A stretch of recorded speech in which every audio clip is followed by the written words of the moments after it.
Hi అండి అందరికీ. ఆనందాలకు సంతోషాలకు నిలయమైన లక్ష్మీ నిలయం ఛానల్కు స్వాగతం సుస్వాగతం.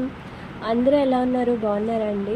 అస్సలు అహంకారం అనేది లేకుండా మనం ఆలోచించగలమా? అసలు మన వాళ్ళ వల్ల కావచ్చు, లేదంటే మన ఇంట్లో ఉండే పరిసరాల వల్ల, లేదంటే మనకి పనుల ఒత్తిడి వల్లనో ఏదో ఒక విధంగా ఎవరో ఒకరు మనల్ని ఒక మాట హార్ష్గా అన్నా కూడా మనం అహంకారంతో కోపంతో ఊగిపోతూ ఉంటాం కొన్ని కొన్ని సందర్భాల్లో. అందుకు ఎవ్వరినీ అతిథులం కాము కదండి. కానీ ఎటువంటి అహంకారము లేకుండా నిరాడంబరంగా ఉండడం అనేది అలవర్చుకోవటం అంత సులభం కాదు. ఈ నిరాడంబరతను అలవర్చుకోవటానికి కృషి పట్టుదల అవసరం. ప్రశంసలను విమర్శలను ఒకే విధంగా స్వీకరించాలి. ప్రశాంతంగా ఆలోచించగలగాలి. అహంకారాన్ని వదిలి తన సంపదను మేధస్సును సమాజ అభివృద్ధికి వినియోగించాలి. ప్రతికూల పరిస్థితులను కూడా అవకాశాలుగా మలుచుకోవాలి. ఒకసారి ప్రముఖ విద్యావేత్త ఈశ్వరచంద్ర విద్యాసాగర్ కలకత్తా విశ్వవిద్యాలయం కోసం విరాళాలు సేకరిస్తూ అయోధ్య నవాబును కలిశారు. అతడు అహంకారంతో తన కాలి చెప్పిని ఈశ్వరచంద్ర జోలేలో వేశాడు. ఆయన దాన్ని చిరునవ్వుతో స్వీకరించి మర్నాడు ఆ రాజభవనం వెలుపలే వేలం వేశారు. అది నవాబుది కావడంతో ధర భారీగా పలికింది. ఆ డబ్బును విద్యాసాగర్ విరాళంగా తీసుకున్నారు. జరిగింది తెలుసుకున్న నవాబు వేలంలో వచ్చిన మొత్తానికి సమానంగా విరాళం ఇచ్చాడట. నవాబు చేసిన పనిని అవమానంగా భావించక అవకాశంగా మలుచుకున్నారు విద్యాసాగర్. ఈ మానసిక పరిపక్వత నిరాడంబరత వల్లే సాధ్యపడుతుంది.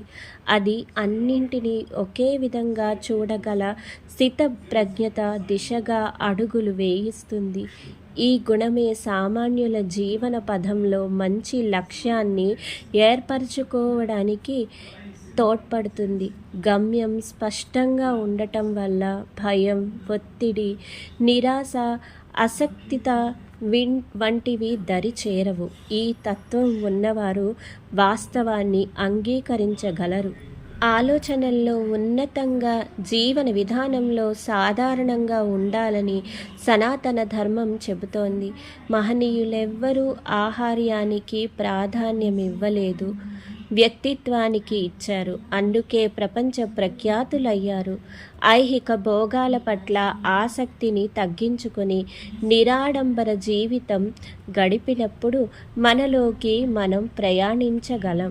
అంతేకాదు పరమాత్మకు చేరువ కాగలం. కళ్ళు మిరిమిట్లు గొలిపే విద్యుత్ వెలుగుల కన్నా దేవుడి ముందు వెలిగే చిరుదివ్వే మనసుకు ఆహ్లాదాన్నిస్తుంది. నిరాడంబర జీవితం నిజమైన ప్రశాంతతను ఇస్తుంది. నిరాడంబరత గొప్పవారి గుణం. వ్యక్తిత్వం, మాట తీరు, నడవడిక అన్నింట్లోనూ ఉన్నతంగా ఆలోచించగలగడమే నిరాడంబరత. వేష భాషలు ఇతరుల పట్ల ప్రవర్తించే తీరులో ఎటువంటి డాంబికాన్ని ప్రదర్శించకపోవడం నిరాడంబరత. సంపద ఉన్న సంపన్నులమనే భావాన్ని మనసులోకి రానివ్వకపోవడమే నిరాడంబరత. అల్పుడెప్పుడు పల్కు ఆడంబరముగాను, సజ్జనుండు పల్కు చల్లగాను అని వేమన చెప్పినట్లు ప్రగల్భాలు పలకడం అల్పుల లక్షణం. ఆడంబరం లేని మాట, ఆహార్యం పలువురిని ఆకర్షిస్తాయి. మనకు ఇది సాధ్యం కాకపోవచ్చు, కానీ చాలా వరకు మనం ఏ పరిస్థితుల్లోనైనా నిరాడంబరత అనేది అలవర్చుకోగలగాలి. నేర్పుతో నేర్చుకోగలగాలి. ఒక్కసారి మనం ఆలోచిద్దాం. విద్యాసాగర్ గారు కేవలం విరాళం కోసం అడిగితే తన కాలి చెప్పుని ఇచ్చారు, ఈశ్వరచంద్ర జోలేలో వేశారు. నిజంగా అటువంటి పరిస్థితులను మనం ఒక్కసారి ఆలోచించుకుంటే, అలాంటి పరిస్థితుల్లో కూడా ఏమాత్రం కోపానికి గురి కాకుండా, అహంకారంతో ఏమాత్రం ప్రవర్తించకుండా, ఎంతో శాంత చిత్తంతో ఉంటూ అతనికి ఉన్నటువంటి అవసరాన్ని మాత్రమే ఆలోచించారు. అంటే ఒకటే ఒక లక్ష్యం అతనిది. కేవలం విద్యాసాగర్ గారు ఏం చేయాలని అనుకున్నారు, ఆయన లక్ష్యం ఏంటి? ఒక్కసారి మీకు ఈ స్టోరీ కనుక నచ్చినట్లయితే మరొక్కసారి వినండి. ఎందుకంటే ఇది ఎంతో అంటే ఎంతో బాగుంది. నేను ఒకసారి కాదండి 2, 3 సార్లు చదివాననమాట. నాకు అంత బాగా నచ్చింది. అంటే విద్యాసాగర్ గారు ఒక విద్యాలయాన్ని కట్టించడం కోసం అంతటి అవమానాన్ని కూడా, ఒత్తిడిని కూడా భరించి ఆ యొక్క లక్ష్యాన్ని మాత్రమే ఆలోచించారు. అది నాకు చాలా అంటే చాలా బాగా నచ్చిందండి. అంటే దాన్ని కూడా అంటే అది కేవలం అహంకారంతో కానీ, కోపంతో కానీ ఆయన ఏమాత్రం సమాధానం చెప్పకుండా అతనికి ప్రతికూల పరిస్థితి అనుకూలంగా మలచుకుని తెచ్చుకుని ఒక సమాధానంగా దాన్ని మలిచారు. అది నాకు చాలా ఆనందంగా అనిపించింది ఈ స్టోరీ చదివిన తర్వాత. మీకు గనక నచ్చినట్లయితే మరొకసారి ఈ స్టోరీని వినడానికి ప్రయత్నించండి. నేను ఒక విషయం చెప్పాలనుకుంటున్నానండి. చాలా వరకు అంటే ఎవరైనా మనకి అవసరం కోసం వస్తే మనం ఆ అవసరాన్ని ఆసరాగా తీసుకుని చాలా వరకు తప్పులు చేసేవాళ్ళు ఉంటారు.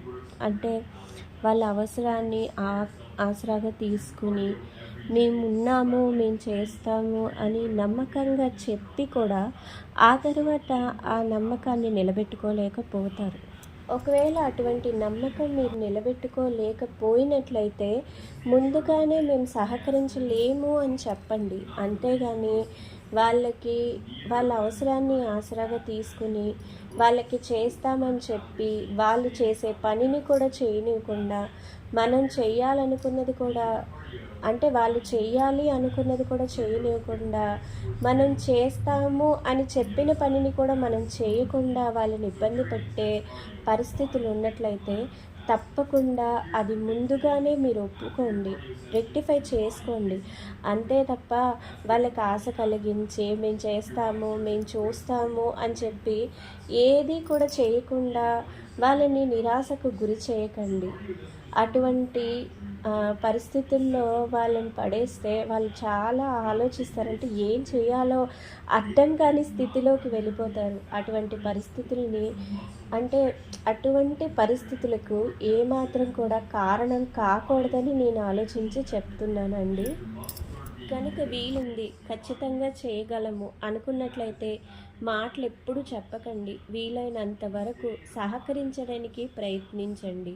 ఒకవేళ సహకరించలేకపోతే మేము చేయలేమని ఒప్పేసుకోండి.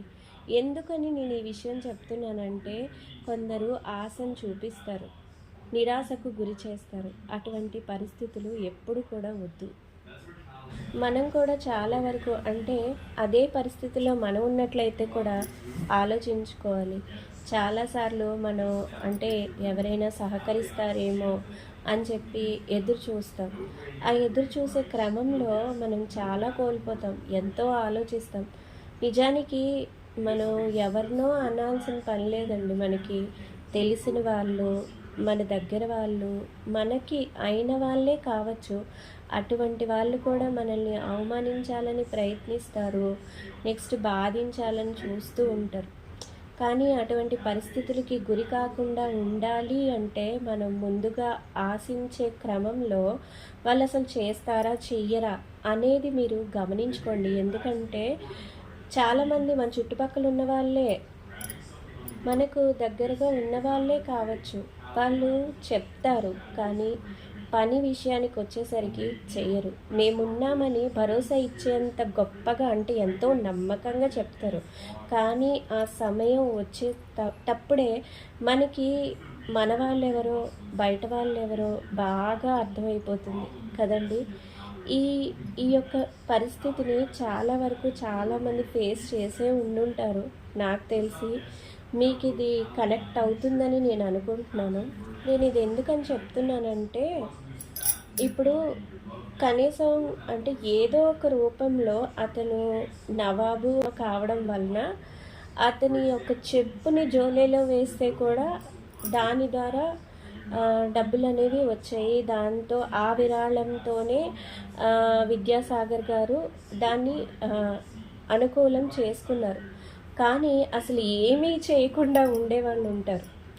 అలా ఏమీ చేయకుండా ఉండే వాళ్ళని ఎట్టి పరిస్థితుల్లో నమ్మకూడదు. నమ్మిస్తారు, మేము చేస్తాం, మేమున్నాం, మేము చేస్తామని చాలా నమ్మకంగా చెప్పేవాళ్ళు ఉంటారండి. అందులోకి ఇది కలియుగం. ఈ యుగంలో మాత్రం చాలా వరకు ఎవరిని నమ్మడానికైతే ఖచ్చితంగా లేదని నేను అంటానండి. ఎందుకంటే మ్యాక్సిమం మన కష్టాన్ని మనమే చూసుకోవాలి తప్ప ఎవరు కూడా చూడరు అన్నది మాత్రం బాగా అర్థమైన పరిస్థితి అన్నమాట. సో నా పనంతా అయితే అయిపోయిందండి. చూస్తున్నారు కదా, నెయ్యి చాలా బాగా వచ్చింది. నేను అందులో కరివేపాకు వేసానండి. కరివేపాకు వేస్తే మంచి స్మెల్ వస్తుంది, అందుకని. ఉంటానండి, మళ్ళీ మరో మంచి వీడియోలో కలుద్దాం.